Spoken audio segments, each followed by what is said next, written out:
Now, all of this has happened on a day when our top story is again linked to terror. Because today France suffered another horrific terror attack. An attacker with a knife went on a rampage in a church in the city of Nice, killing 3 people. This is the third such attack in 2 months in France and comes days after a teacher was beheaded because he showed a cartoon of the Prophet. Here's a report.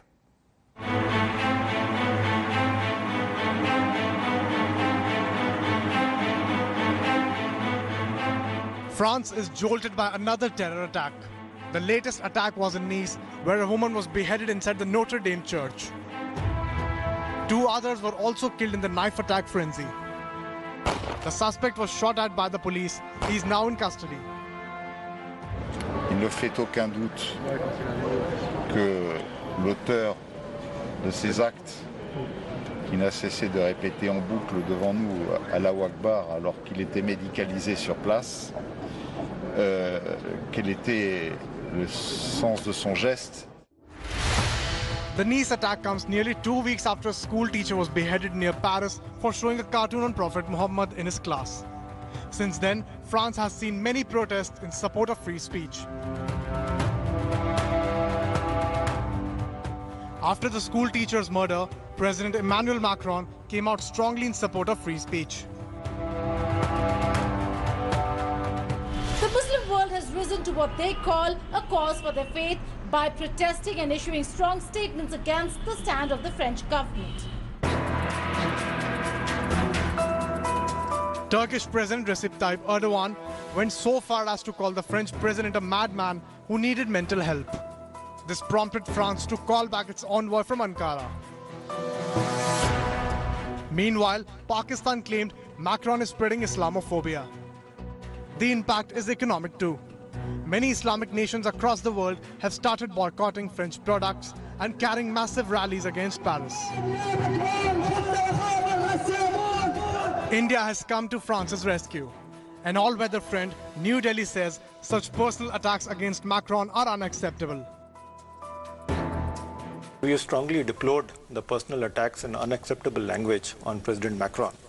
And we have also condemned the brutal terrorist attack that took the life of a French teacher. There is no justification for terrorism for any reason or under any circumstance. While the Muslim world is up in arms against France, it begs the question on tolerance. Shouldn't all faiths practice tolerance and allow freedom of expression? On the other hand, how far can satire be stretched? Bureau Report, India Today. Let's raise more big questions tonight. This radical brand of Islam is a threat. Is it a threat to peace across the world, not just France? What can be done to check it? Should there be limits to free speech, as some are advocating?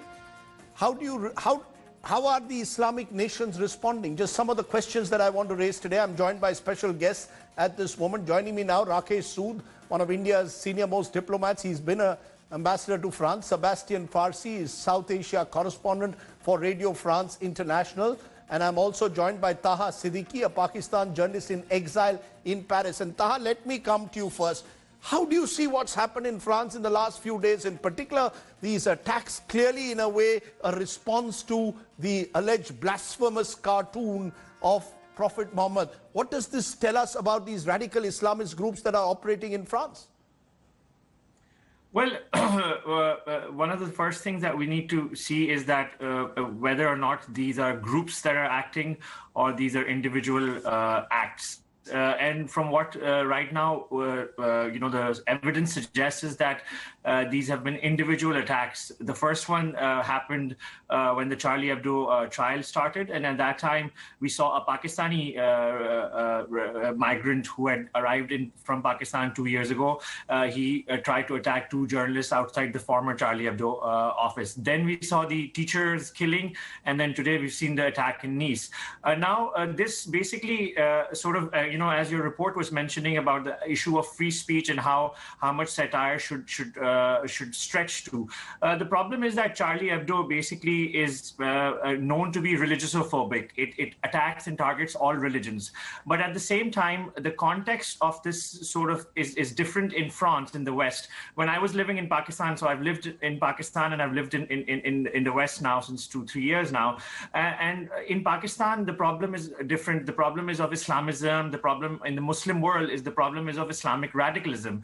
In France, the problem isn't just about free speech or Islamism, but it's also about the Western, so the perception of the Western interventionist policy, the perception or the discrimination, perceived discrimination felt by minority communities which belong to Arab and Muslim migrants. With due regard to Taha, sorry to intervene, that can be no justification for violence. That can be no justification, surely, for these kinds of random wanton violence.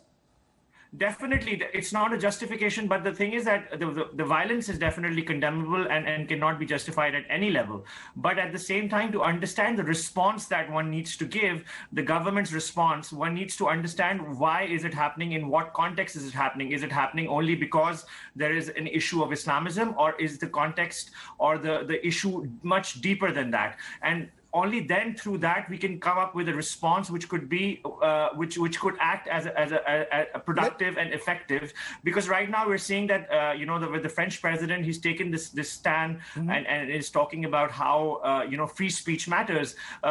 Similarly, when the 2015 Charlie Hebdo attacks happened, at that time also there was a lot of talk about free speech. But what about the fact that why are these people being radicalized? Who is radicalizing them? What is leading them to do these kind of acts? That needs to be discussed too, and it's just not a free speech issue in my opinion, in that way. I'll come back to that. You're making some interesting observations there. Sébastien Farsi, give us your sense as a French journalist. Of course, you are the South Asia correspondent for Radio France International, but your sense how President Macron has responded very strongly. Is that, in a sense, something that you believe gets him widespread support? And do you see these actions like the one in Nice today, in a way, trying to send out a message to President Macron? Yeah, first I'd like to say one thing, is that the event today was not a beheading. The person hasn't been beheaded. And I'm just saying that as a detail. The person her throat has been slit. I'm just saying that importantly because the terrorists work on terror. They try to terrorize the population that is around by just one act. And beheading someone is just, of course, more impressive. But that was just one detail that I think needs to be told, because that is very different than the act itself. But to go back to your question, of course, the answer and the response of Macron to the tribute given to the teacher last week was very strong, and he put the point very rightly to freedom of expression, but to values behind it. Because we have seen actually this Islamist, and again, the person before me was right, it's not groups, they are individuals so far, not being claimed by anyone. But they have attacked the basics of what is the French Republic and its secularity. The secularism of France actually depends on the school which has been for a century now deeply the foundation of secularism. No religion, whether it's Christianity or Islam, can enter schools. Therefore, the attack on schools. Today is a church, again, a Catholic church. So they're targeting values of what is secularism in France. And therefore, the message of Macron was rightly saying that we should stand united, Muslim and French, or Muslim and Catholic in France, against this attack on our values, on our foundation. So I think, and the message has been repeated today in Nice, which I think, the objective, of course, is to divide. The objective is to create a sense of war, to raise the extreme right against the extreme radical Islamist, and to create a sense of war. Of course, that should be avoided at any cost. You make a very important point about French secular values. And it's interesting, Rakesh Su, the former ambassador, that you've got France, in a sense, upholding secular values. You've got countries from the Western world and India coming out in support of France. But you've got the Islamist world, on the other hand, uniting and even calling for the boycott in some instances of France and almost endorsing the action of beheading last week. And dare I say, what happened today? So the world is getting divided between the Islamist world and the so-called Western civilization and its definition of secular values.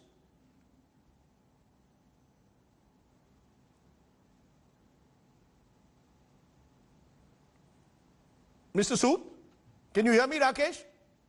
Yes, I can. You know, and the Indian response seems to be to support France. Well, yes, I think, it is an important point, Rajdeep, that France has historically had a very strong stand on secularism. In fact, they have laws about it, which are very categorical.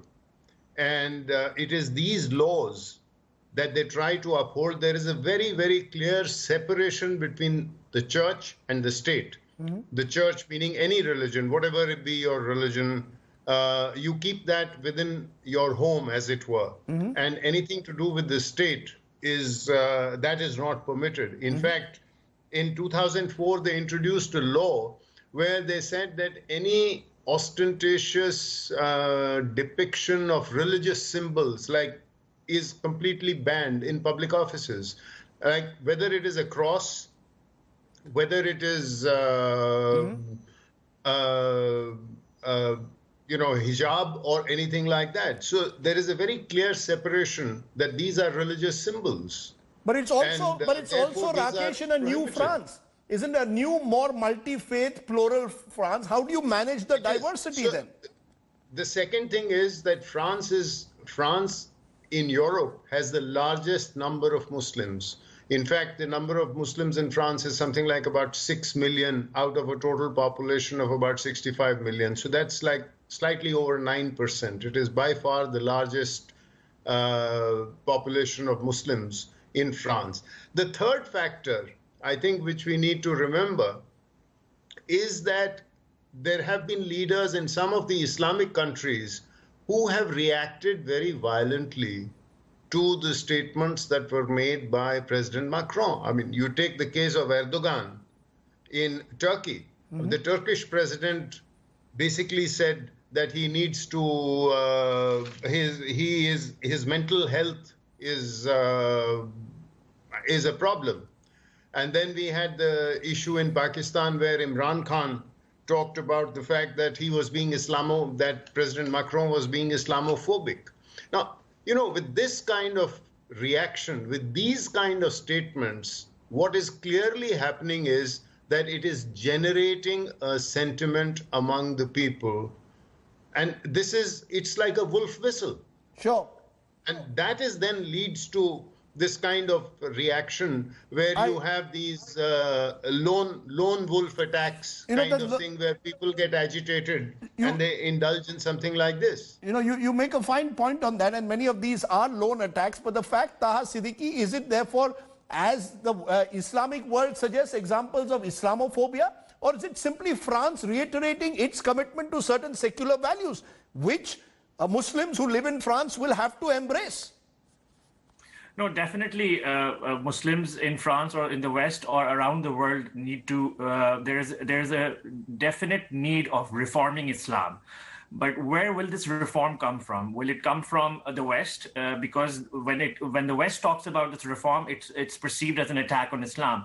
This reform needs to come from the Muslim world. Blasphemy laws are, as the previous speaker mentioned, this is dog whistling, and we see this blasphemy laws in Pakistan, in Saudi Arabia, and other Muslim countries. They sort of endorse this violence from the state when someone talks against Prophet or critiques Prophet or Islam.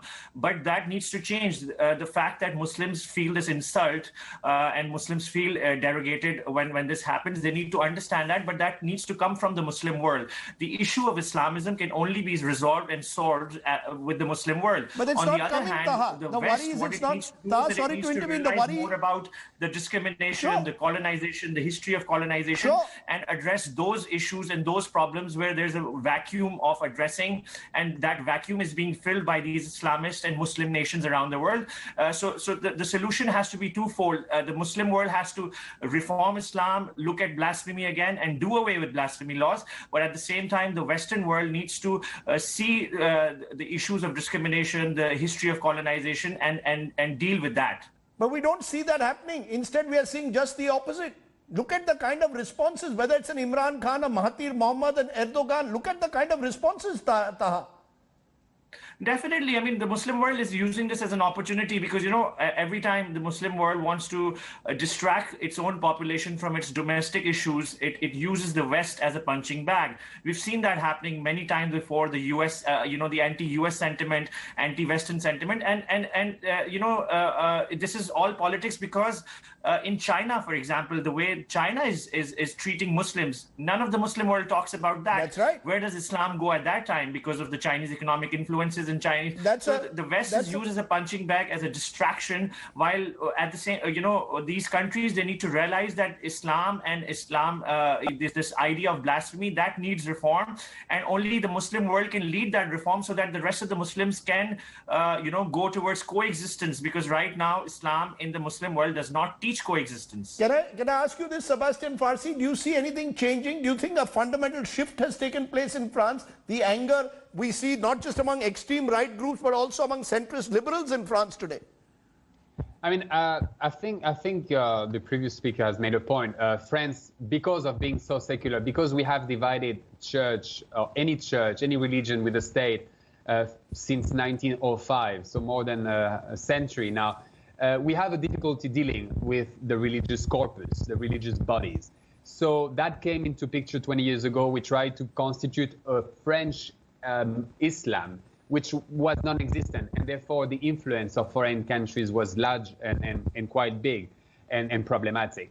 Right now we are into reforming that again, trying to find what is the Islam of France, which is slightly like growing up, and again cutting more and more ties with imams coming from abroad, mosque being funded by Turkey in general, and that is being cut. And again, Erdogan is actually very angry with that. But do you see, Sebastian, sorry to a tough reaction now? Macron has given a tough reaction. Do you see a growing consensus that there should be zero tolerance to those who believe in blasphemy laws that lead to violence?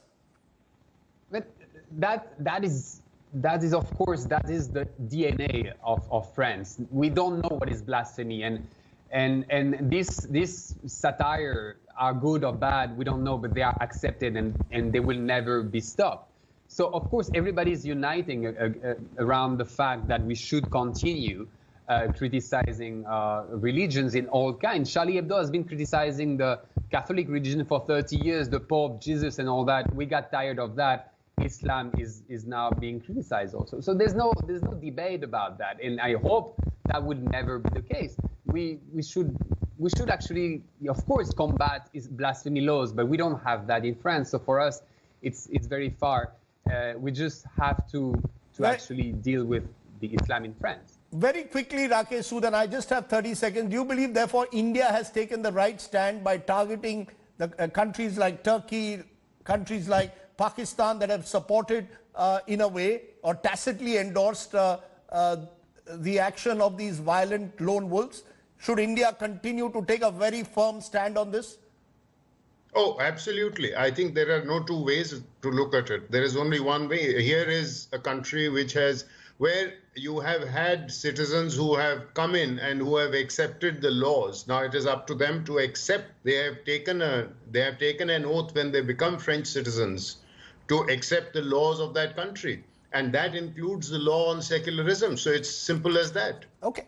In fact, it was on 2nd October that President Macron gave a very long-awaited speech on how to deal with Islam. And he talked about the monitoring that is needed. He talked about the imams that should not go abroad for training. He talked about the improvement of oversight on financing of mosques and things like that. He talked also about the fact that France needs to do more to improve economic and social mobility of the Muslim community. So there is a whole host of things that he presented, and this is as recently as 2nd of October. So I think while there is an acute consciousness that yes, economic opportunities need to be improved, but there also is a responsibility on the part of the Islamic community and the leaders of the Islamic community in France to make sure that their followers follow the laws of the land. I think that's taken perfectly. No law of the land, and certainly not in a democracy, constitutional democracy like France with its strong secular values, can tolerate blasphemy laws that lead to this kind of wanton violence. Simply unacceptable. Thank you all very much for joining me on my other big talking point tonight.